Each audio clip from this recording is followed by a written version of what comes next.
Good evening, everybody, and welcome into our brand new Home Field Credit Union Studio B as we bring you this week's edition of the Milford Informer. I am your host, Tim Coet. Well, the big game did not turn out quite the way we expected it to here in New England. Sadly, the quest for a sixth ring for the Patriots will have to wait another year. The good news for sports fans in Milford, the push for the playoffs in high school basketball is just heating up. We have a full update on the status of the Milford boys team, including interviews with Coach Paul Seaver and his players coming up a little bit later on. In the meantime, let's show you everything we have coming up tonight in our top stories rundown. Tonight, we'll give you the details on another special election regarding marijuana establishments in Milford that is set to be held next month. Also tonight, we'll give you a recap of last week's Citizens for Milford public meeting, which featured members of Milford's Parks Department. And later in sports, we have a comprehensive update for Milford boys basketball, featuring must-see highlights and reaction from the team.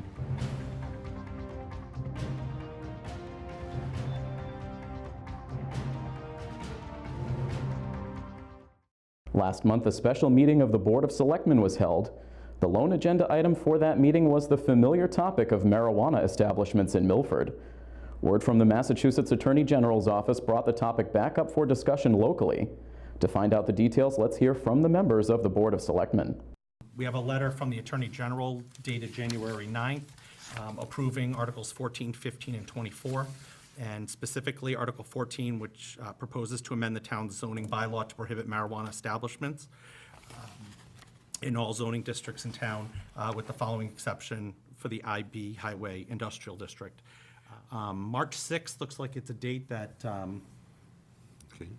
quite a few parties agreed to, including the town clerk, but I'll open it up to the board for any dialogue or emotions.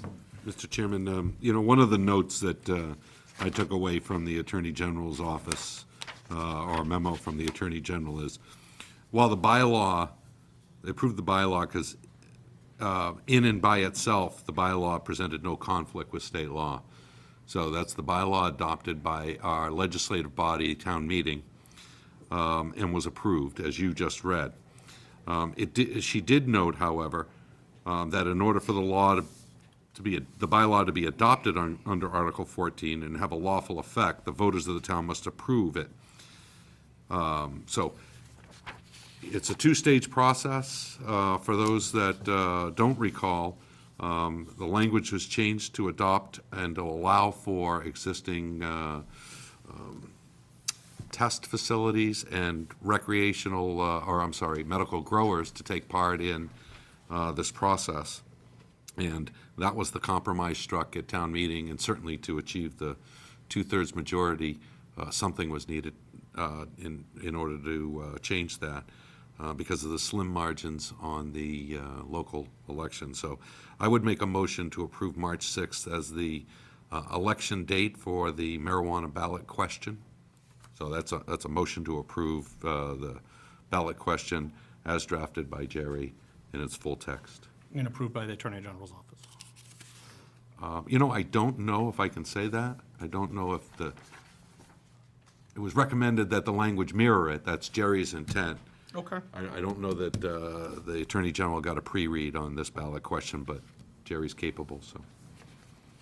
So basically what you're saying, Bill, is you want what Jerry provided us to mirror on the ballot. Yeah, I want what Jerry provided us to be adopted by this board so that we can provide it to the. Correct. I would second that. I'll also vote in favor and make that unanimous. So for the bylaw agreed to at last fall's town meeting to become official, residents will have to head to the polls one final time. The special election will take place on Tuesday, March 6th, with all polling locations open from 8 a.m. to 8 p.m. Now on to our next top story. Last week, the Citizens for Milford held their first public meeting of 2018. The CFM welcomed in representatives from the town's Parks Department to discuss some of the details of their day-to-day work and also to answer questions from residents. Let's take a brief look at a recap of the meeting. What are these meetings about? What's the purpose, and what's the value? Why do we have them? And I'll use since we have our park commissioners here and park director here with us today, department director, let me use them as an example of why. So they're elected, I think, every 3 years is a term, and they have their official meetings. In the official meetings, they're dealing with the daily, the issues that we're facing the town from the parks and running the department. But we really never get to hear what they really do on a daily basis of what the projects are. And so this is like an informal way where we get together and just understand, hear from them of what their role is, how they're helping the community, what are some of the projects they're working on right now, what are the long-term projects they're working on and looking at. We're responsible for about 20 parks and fields, 100 acres of grass, all the school grounds, the Upper Charles Trail, the Louisa Lake Recreational Area, Plains Park, several town properties we maintain, and I think I mentioned the school grounds and the school fields. That's basically what we do in a nutshell from a maintenance perspective. Mike's been the director for over 30 years now, and Mike has a real good pulse of everything that goes on for for our department. So to say our job is hard would be not correct. Mike makes our job kind of easy because he knows what goes on day to day, and he's on top of what needs to be done to make things happen for the parks and all the other recreational areas in town. We don't want to be the only one asking questions here. We'd like to turn it over. This is your meeting, really.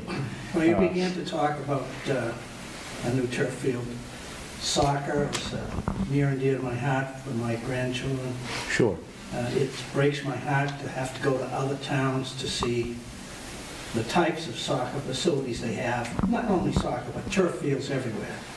And I guess that would be my question, what are we going to do about new turf fields? And do you guys view it as your responsibility to protect the two town fields we have that are turf? I'm particularly concerned about the high school field and what your role is to protect that field, and what your role is to protect the new one at Woodland. Because Woodland's pretty much exposed to whoever wants to go on it, as well as the high school.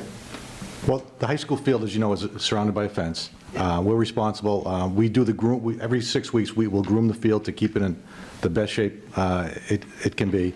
Field Turf, who put the field in, comes out and does annual inspections. We just had one done. We're in really good shape up there. So, yeah. So there's not a lot of maintenance that you have to, other than you have to do the continual grooming to keep the playing field soft and playable and level. It's not a lot, but you just have to do it.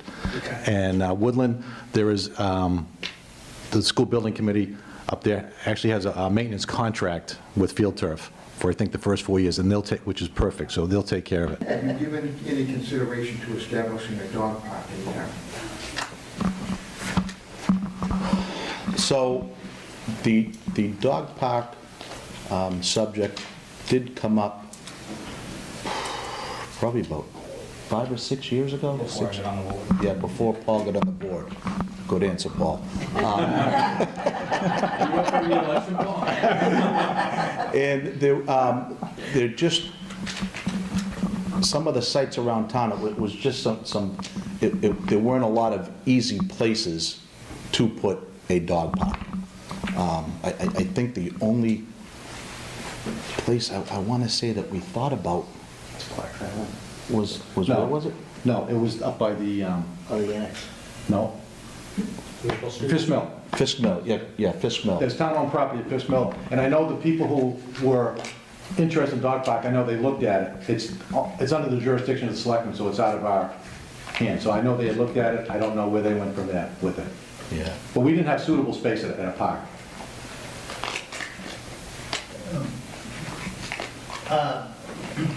My house is also very interested in a dog park. In fact, I see your house walking the dog half the time. Now that the town is acquiring the water company, God willing someday, there is a property on the corner of Congress and West Fountain that is a sad remains of a baseball field that looks like it would be the right size for a dog park, I would think. That property actually is owned by the water company. Right, exactly. The town of Milford maintains it, the water company owns it. But now that the water company is being bought by the town, I guess we would have to wait. Piece by piece purchase. well, maybe that's one of the pieces, Jamie, I don't know. And that would be and that probably is going to be under the jurisdiction of the selectmen. So should we be talking to them about this and not you guys? I don't want to pass the buck over to them, but sure, Just that location. just that location.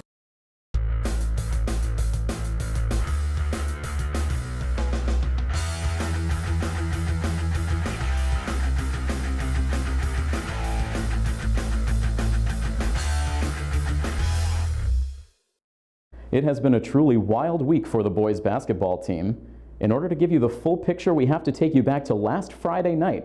The boys entered into a contest against the Stoughton Black Knights on a 3-game losing streak, with all 3 losses coming against Hockomock League opponents. Could Milford turn things around against the top offense in the Davenport? Let's take a look at highlight footage shot by Milford TV member John Giacomuzzi. It was an exciting atmosphere inside the Stoughton High Gym as fans were ready to take in doubleheader action between the Milford girls and boys teams. In Game 1, it was the Stoughton Lady Knights who came out on top by a 47-42 final, so the Milford boys were hoping for a better result as they took the floor against their Stoughton counterparts. Both offenses would come out strong in the first. Milford would get contributions from multiple scorers over the first 8 minutes, but it would be the home team who would carry a slim 20-16 lead. After the first quarter featured a lot of back-and-forth play, the Scarlet Hawks would absolutely own the second quarter. 6 different players would contribute points in the period, with big men Andrew Fraioli and Caden Kelly leading the way with a combined 12 points. Milford would outscore Stoughton 23-7, and they would take a 39-27 lead into the break. After an unusually quiet first half, Stoughton would start to come to life in the third quarter, thanks to the play of the number 2 scorer in the Hockomock League. Senior Cam Andrews would pace the period with back-to-back threes to immediately cut the Hawks' lead in half. Andrews would continue to rain down outside shots throughout the remainder of the quarter. Stoughton would outscore Milford 28-10 en route to a 55-49 lead heading into the final 8. Milford would regain their form offensively in the fourth quarter. First, it was the combination of Steve Sutherland and Zach Tomorrow that would put Milford on a mini 5-0 run. Then it was back to Caden Kelly, who would notch 6 points over the course of the period, with this layup cutting the deficit to 64-61 with 1 minute and 37 seconds to go. After a bucket from Zach Tomorrow briefly narrowed the gap to 1, Cam Andrews would convert a pair of clutch free throws to put Stoughton back up by 3 with less than a minute to play. It was then that another Cam would step to the forefront. This time it was Milford's Cam Falcon who would let one fly from 3-point range, and the 5'7" junior would bury the shot to tie the game with 30 seconds left in regulation. As Stoughton took the ball up the floor, the Hawks would look to make one final stand in hopes to force overtime. Eventually, the Knights would put the ball in the hands of their senior star, and with 4 seconds left, Andrews would let it fly from deep, and despite having Brendan White in his face, the shot would fall just as the final buzzer sounded. Backed by a career-high 36 points from Cam Andrews, Stoughton would just barely squeak past Milford in a highly contested game, winning by a final score of 69-66. After that gut-wrenching loss at the buzzer, the Hawks were forced to face a stark reality.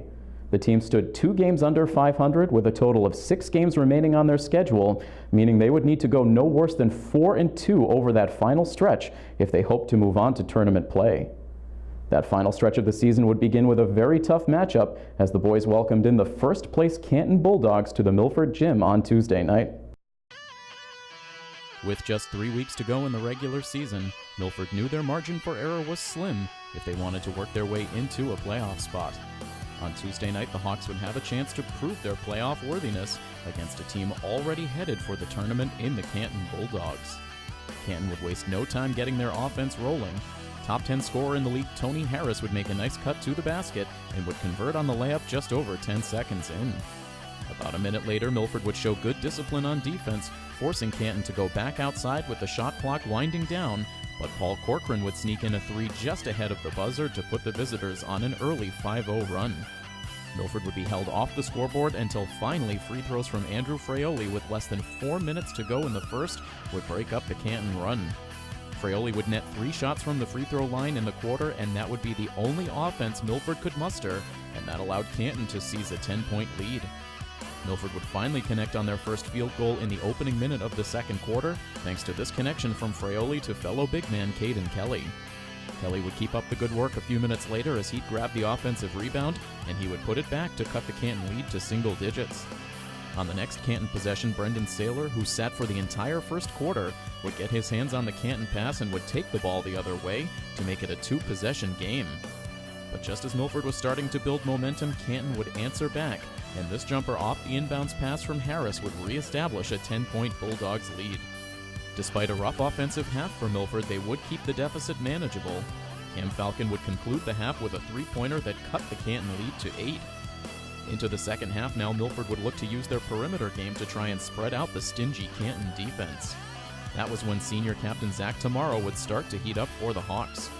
First, he drops one in from the far corner here to cut the deficit to 7. Then later in the period, Saylor gets a pass ahead to Tamaro in transition, and the quick catch and shoot would result in another 3 points to keep Milford within striking distance and set up a strong finish to the third quarter. Inbound.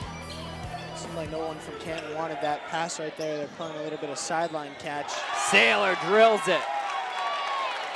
A lot of size difference right there. Oh, and a nice move there by Saylor to get to the rim.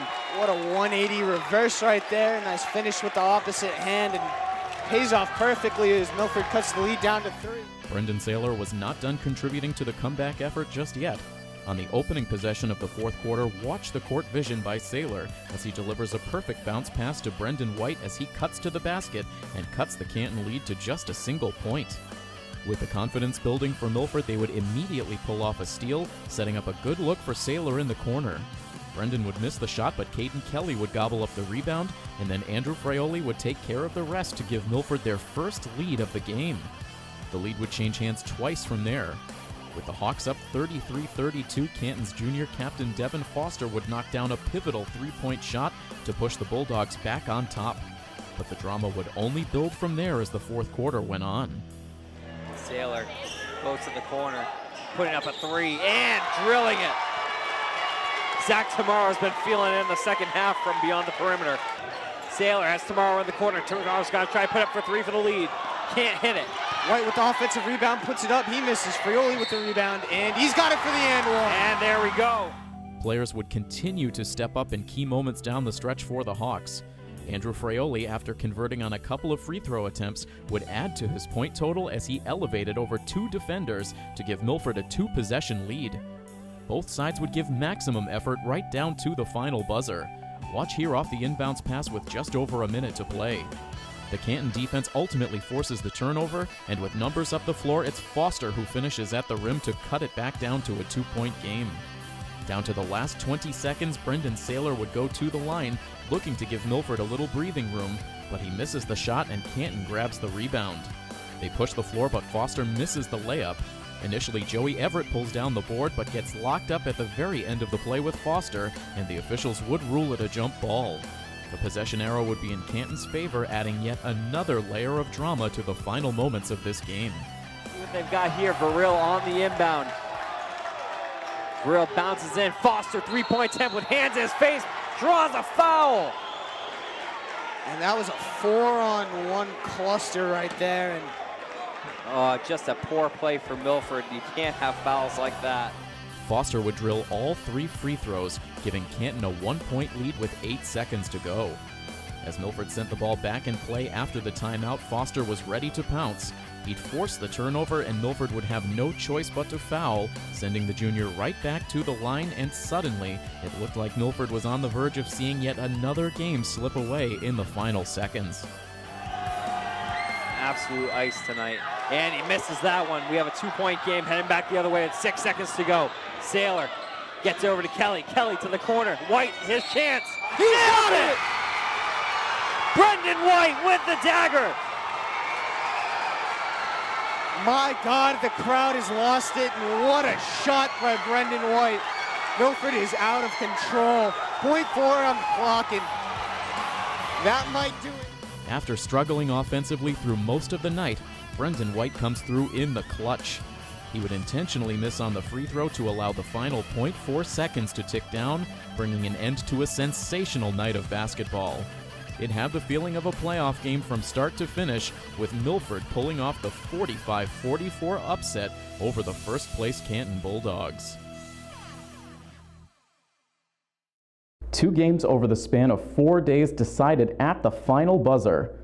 Milford will look to build off of that massive upset victory over Canton tonight as they remain home to take on Foxborough. That game is currently streaming live over on milfordtv.net and on the live stream app.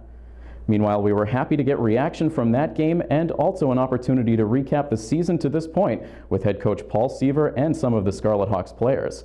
Let's take a look at those interviews. We have a 2-point game heading back the other way at 6 seconds to go.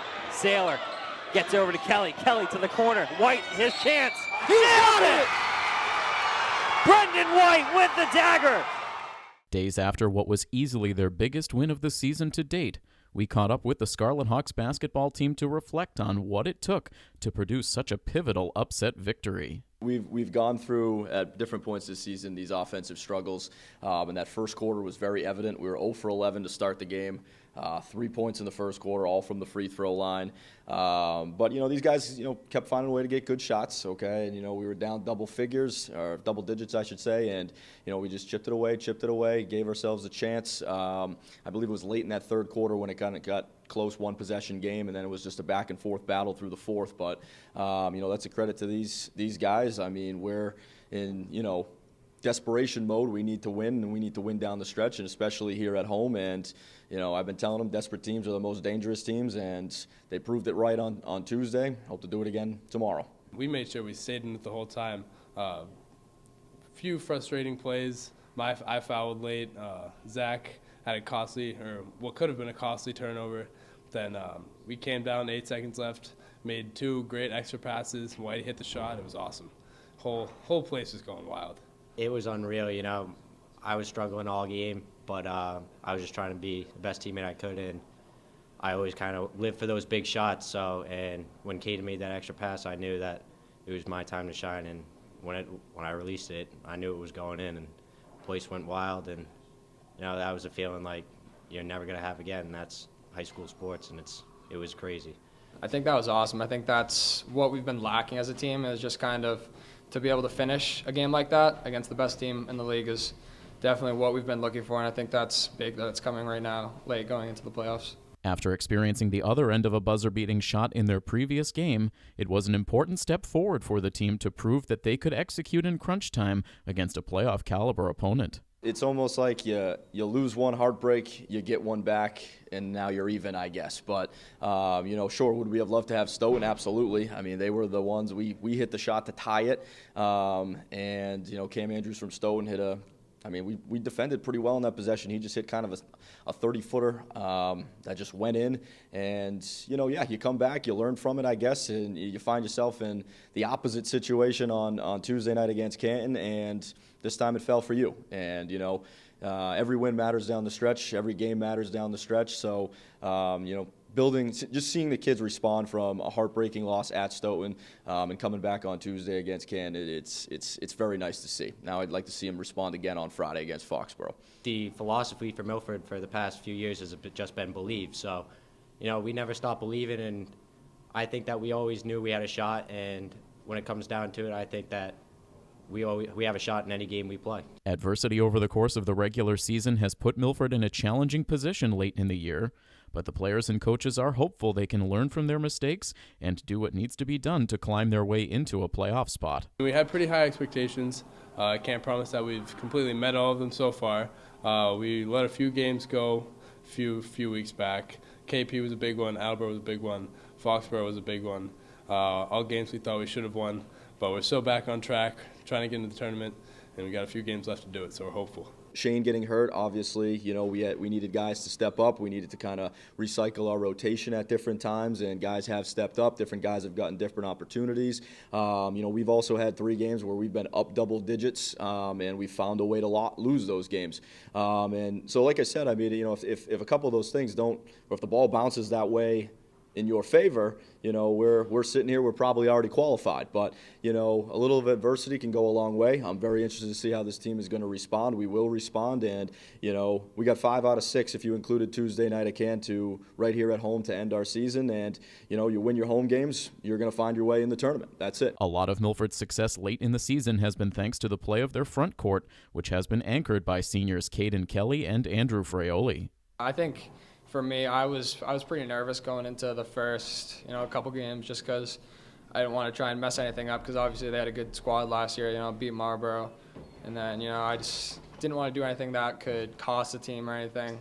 But now that, we're back, Canton was a huge win, so I think we're finding our groove now, and yeah, I think we're at a good spot. Last year, it was pretty much me getting every rebound, having to be the main guy in the post, so I always had the tough matchups. But now with Andrew, we can balance out the court more. I don't have to get every single rebound. Me and Andrew have been stacking up the boards this whole year, so it's great to have him out there. I think we all bring a different aspect to the game. Joey brings, the shooting aspect, energy, and then obviously Caden has been doing it for 3 years of just rebounding, bullying kids down low, finishing at the basket. And then I think I bring another finishing aspect, rebounding obviously, and then I love to pass. So I think I kind of bring, a little bit of everything, and I think together we're just a really good combination. Despite Tuesday's thrilling win, Milford still needs 3 victories in their final 5 games to assure themselves a playoff spot. But there is no question that upsetting the first-place team in the division has given the players plenty of confidence in their ability to get the job done. Oh, I definitely think that this locker room expects to be in the playoffs and expects to win out because, the locker room mentality, it's why not us now?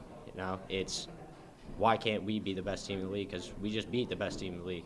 Like, we can do anything. We have the talent, we have the skills, we have the mindset. So I definitely think that we can pull it together, and we should definitely be making the playoffs. I think we're prepared. I think we're ready to beat anybody that we have to play, and I'm looking for an undefeated stretch here. It's interesting because, last year, we were 9-6 to start the season. It was more or less about, finding a way to get one more and just get in and get kind of the monkey off your back, and it didn't happen until game 20. But obviously we did find a way in. You look at this year's team and, like I said, if the ball bounced our way differently a couple other times, maybe you find yourself in a similar situation. But here we are, needing wins, and we're learning more about ourselves given this situation. It's a tougher situation, obviously, but like I said, desperate teams are dangerous teams, and this group is rallying around that, and we just got to continue to go one game at a time and pick up as many wins as we can down the stretch. We need 3. Any more than that, we'll take. Why not?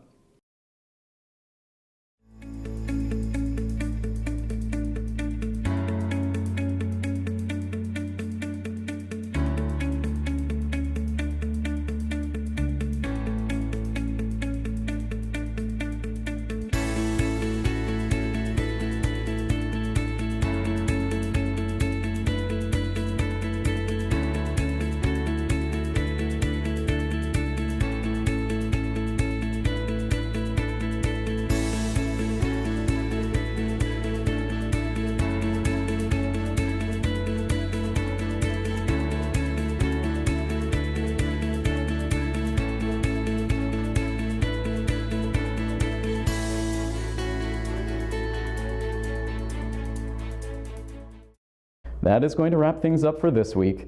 We'll continue to be sports heavy on the show next week as the basketball teams close in on the end of the regular season. We will also have a special report from the one and only Malcolm Zale that you will not want to miss. We hope you will join us again next week. Until then, from all of us here at Milford TV, this is Tim Coet saying have a great week. So long, everybody.